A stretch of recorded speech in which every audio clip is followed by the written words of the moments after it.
कोई बहुत बड़ा स्टेशन नहीं था जहां से अजय को ट्रेन पकड़नी थी। सिर्फ एक प्लेटफॉर्म ही था।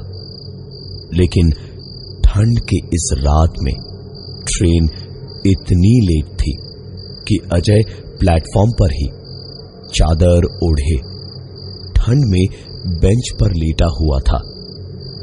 रह रह के घड़ी देख रहा था। वक्त तो जैसे बीत ही नहीं रहा था।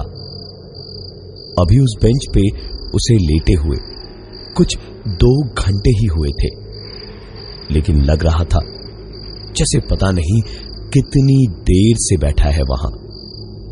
ट्रेन तकरीबन 6 घंटे लेट थी। अभी 11:30 बजे थे। लेटे लेटे कुछ देर आंखें बंद करके सुस्ताया और सोचने लगा कि कैसे मुमकिन था कि न सिर्फ उसका ये एक प्लेटफॉर्म बल्कि पूरा स्टेशन ही बिल्कुल खाली पड़ा था। जैसे कि अजय दुनिया का आखिरी इंसान हो, उसे ऐसा लग रहा था उस बेंच पर। अजय ने खुद को थोड़ा और सिकोड़ा और आराम से लेटे हुए स्टेशन की घड़ी पर नजर डाली। और स्टेशन की घड़ी पर नजर पड़ते ही उसने तुरंत अपनी घड़ी देखी तो उसके दिमाग में सिर्फ एक ही बात गूंजने लगी कि आखिरकार ये कैसे हो सकता है। 10:30 कैसे बज सकते हैं? अभी 5 मिनट पहले ही 11:30 बज रहे थे।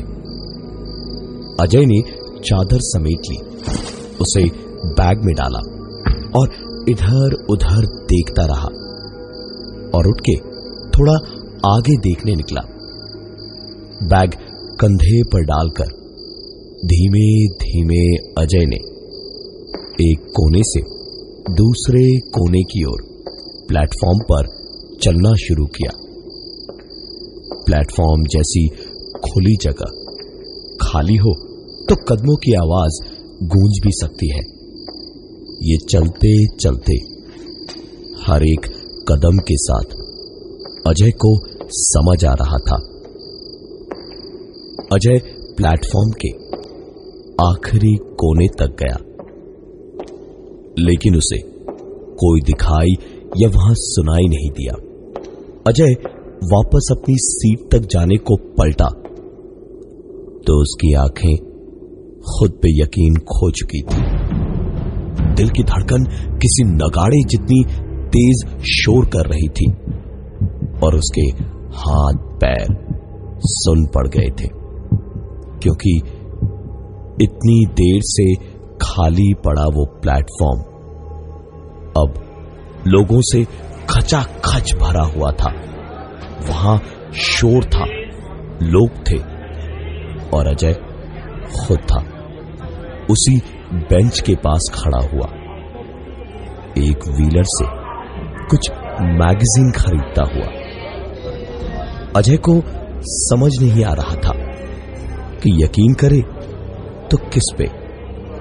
दिल का वहम ऐसा भी हो सकता है, उसने ये कभी नहीं सोचा था, क्योंकि इस वक्त वो यहां खड़ा है, लेकिन दूसरी तरफ एक और अजय को व्हीलर से मैगजीन खरीदता हुआ देख पा रहा था। वहीं नल चलाकर ठंडे पानी के छींटे उसने आंख पर मारे और मुंह रुमाल से पोंछकर दोबारा प्लेटफॉर्म की ओर देखा तो अपने आप पे अजय हंस पड़ा। वो प्लेटफॉर्म की भीड़ उसका वहम ही था, क्योंकि पूरा प्लेटफॉर्म इस वक्त खाली पड़ा था। वापस बैग लिए हुए गूंजते कदमों की आवाज के साथ अजय आराम से बेंच तक पहुंचा, बैग से चादर निकाली और बैग को तकिया बनाकर चादर ओढ़े लेटा ही था कि तुरंत उछलकर खड़ा हो गया। अजय के कपड़ों पे, हाथों पे पेंट लग गया था। पूरी बेंच पर पेंट ताजा था। पर सवाल यह था कि बेंच भी वही थी और अजय भी वही था। न कोई आया न कोई गया। तो 2 मिनट में बेंच पर पेंट कैसे लगा? दिखाई तो वहां उस स्टेशन पर कोई नहीं दे रहा था, पर अचानक अब उसे एक आवाज सुनाई दे रही थी। कहीं आस पास ही रेडियो चल रहा था। अजय जल्दी जल्दी अपनी चादर बैग में समेटकर बेंच से उठा और बैग कंधे पर डालकर उस खाली प्लेटफॉर्म पे बजते हुए ट्रांजिस्टर को ढूंढने निकला। हर कोने में झांकता, हर जगह उस सर्दी की रात में देखता हुआ अजय आवाज का पीछा करने लगा।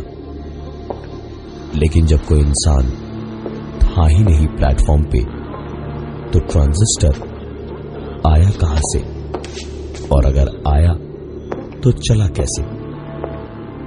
प्लेटफॉर्म के आखिरी कोने पर एक बंद पड़ी टिकट खिड़की के पास देखा तो अजय को ट्रांजिस्टर रखा हुआ दिखाई दिया। अजय उस ट्रांजिस्टर के पास गया तो उसने देखा कि ट्रांजिस्टर पर रह रह के कटते सिग्नल के साथ कोई गाना बहुत हल्का सा सुनाई दे रहा था। अजय थोड़ा घबरा गया था। इतना सब कुछ झेलने के बाद उसने इधर उधर देखा तो उसका पैर नीचे किसी बाल्टी जैसी चीज से टकराया। नीचे देखा तो जैसा सफेद पेंट उसके कपड़ों पर लगा था, उसी का डब्बा वहां रखा था जिससे उसका पैर लड़ा था। अजय इस वक्त कड़कड़ाती ठंड में भी बुरी तरह पसीने से तरबतर था। घबराहट से उसकी धड़कन बढ़ गई थी। अजय उस ट्रांजिस्टर और पेंट के डब्बे पे नजरें टिकाए हुए धीमे धीमे एक एक करके अपने कदम पीछे लेता हुआ 4 कदम जाकर बस मुड़ा ही होगा कि ठीक तभी नमस्कार। आज 16 दिसंबर 1960 दिन शुक्रवार। प्रस्तुत है आज के मुख्य समाचार। अजय ने बिना पीछे देखे ही सीधे स्टेशन से बाहर की ओर भागना शुरू किया और सीढ़ियों तक पहुंचा ही था जब सीढ़ियों पर बैठे 2-3 कुत्तों ने उस पे बुरी तरह भौंकना शुरू करके उसको स्टेशन के बाहर जाने से रोक दिया। अजय वहां खड़ा रहा और वो कुत्ते उस पर बुरी तरह भौंकते और गुर्राते रहे।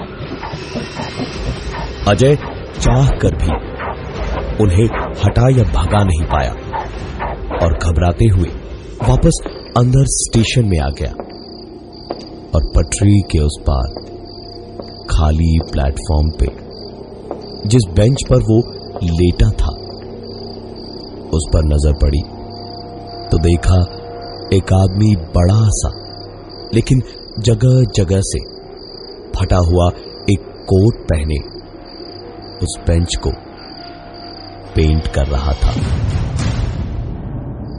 अजय दबे कदमों के साथ उसके पास गया और बोला, आप इतनी रात को बेंच पेंट करने कहां से आ गए और इतनी जल्दी आपने कैसे पेंट कर दिया?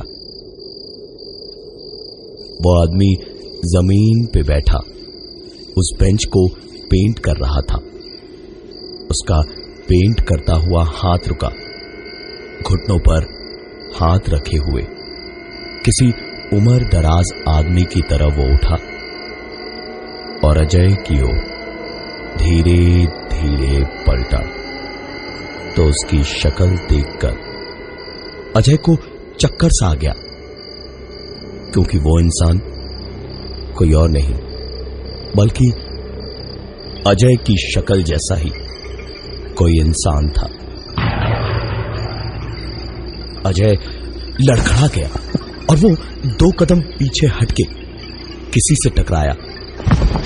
पलट के देखा तो पान चबाता हुआ काले कोट में एक टीसी खड़ा था। उन्होंने अजय को देखकर कहा, टिकट कहाँ है? अजय ने पलटकर बेंच की ओर देखा। वहां कोई नहीं था, कोई पेंट भी नहीं था। पलट के अजय ने टीसी को टिकट दिखाया तो टीसी ने पान चबाते हुए ही कहा, आपकी ट्रेन अभी 10 मिनट में आ जाएगी। अजय ने उसे बताया कि उसकी ट्रेन तो काफी लेट है और 12 बजे के पहले नहीं आने वाली, जिस पे उस टीसी ने कहा कि उनकी इंफॉर्मेशन गलत है, ट्रेन 10 मिनट में ही आ जाएगी। अजय किसी डरे हुए बच्चे की तरह वहीं उसी बेंच पर मूर्ति जैसा मुंह बनाए बैठा रहा। सचमुच कुछ देर में ही वहां एक ट्रेन आई। अजय अपना सामान लेकर उस ट्रेन में चढ़ा और चुपचाप अपनी बर्थ पे सामान रख के बैठा। सब कुछ ठीक ही था आसपास, सिवाय सामने वाली बर्थ के, जिसके नीचे एक पेंट का डब्बा और ब्रश रखा था। ऊपर लगे हुक पे वही फटा पुराना सा कोट लटक रहा था। अचानक इस सब कुछ देखकर अजय घबरा सा गया। उठ के अजय सीधा बाथरूम की ओर गया। पूरे वक्त इतना सब कुछ हुआ जिससे सचमुच एक छोटा सा खटका भी अजय की धड़कनें दुगनी किए दे रहा था। हाथ मुंह धोकर रुमाल से मुंह पोंछते हुए सामने शीशे में जब अजय ने खुद को देखा तो आसपास की सारी आवाजें उसे सुनाई देना बंद हो गई, क्योंकि शीशे में वो वही फटा पुराना कोट पहने खड़ा था और चेहरे और हाथों पर पेंट के धब्बे लगे पड़े थे। चेहरे को धोकर खुद को आईने में देख रहा था तो हैरान हो गया था, क्योंकि उसके कपड़े वही फटे हुए थे और चेहरे और शरीर पर जगह जगह पर पेंट लगा था। अजय का हाल इतना बुरा था, घबराहट और डर से, कि उसने सोच लिया जो होगा देखा जाएगा। पानी के छींटे मार मार के उसने पेंट के धब्बे धोए और वही कोट उतारकर उसने फेंक दिया। वापस अपनी सीट पर आया और चुपचाप लेटा रहा। लोगों से भरी ट्रेन में सीट पे डरने की कोई बात नहीं थी। अजय अपनी बर्थ पे दीवार की ओर मुंह करके लेटा रहा, लेकिन कुछ ही देर में एक बड़ी जानी पहचानी सी खांसी की आवाज उसे सुनाई दी।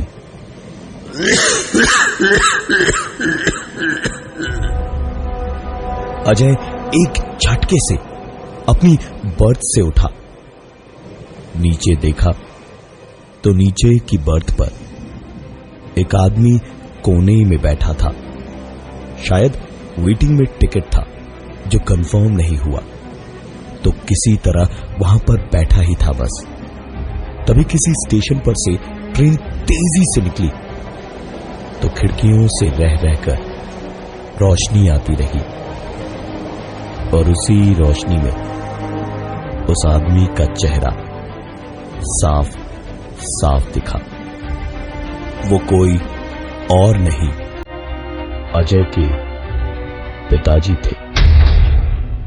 अजय के पिताजी सीधे साधे मजदूर थे, जिनकी दिवाली के वक्त ही थोड़ी कमाई होती थी।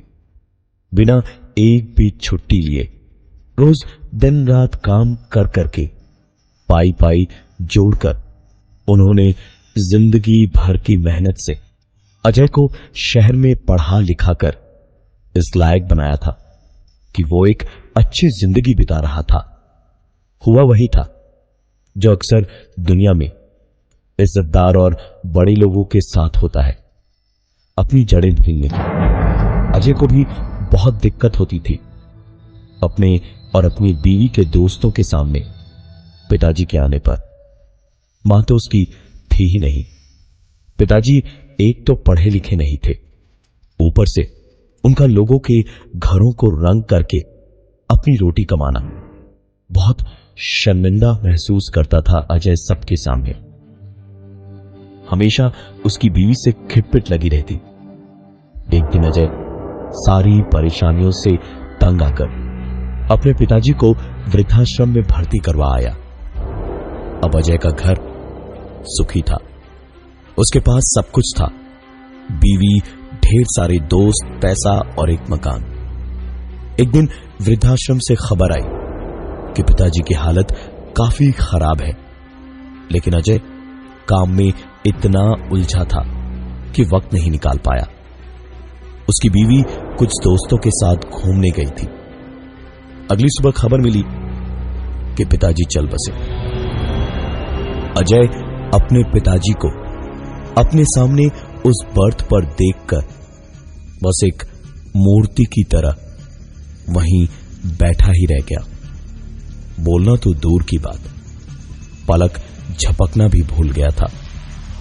कुछ लोगों ने उससे बार बार पूछा कि वो कहां क्या देखे जा रहा है, कुछ बोल क्यों नहीं रहा, हिल क्यों नहीं रहा। लेकिन अजय वैसे का वैसे ही बैठा रहा।